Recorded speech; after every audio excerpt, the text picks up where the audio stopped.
immersive and gamified experiences, a creative studio that designs playable experiences for education, trainings, theater, tourism, historical events, and among others.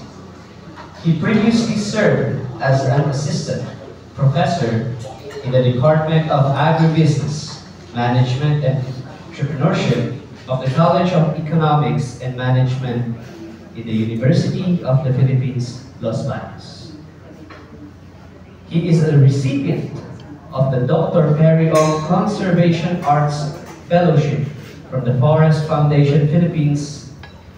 The speaker earned a degree, Masters in Applied Imagination in the Creative Industries from the University of Arts, London, with the UAL Vice Chancellor's Scholarship. So, bigyan po natin ng masigabong palakpakan ang ating speaker for today, Professor Giancarlo Ude Jesus.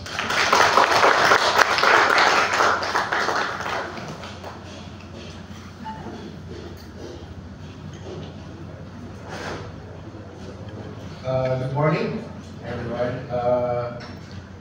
Let me begin our session with a practice of gratitude.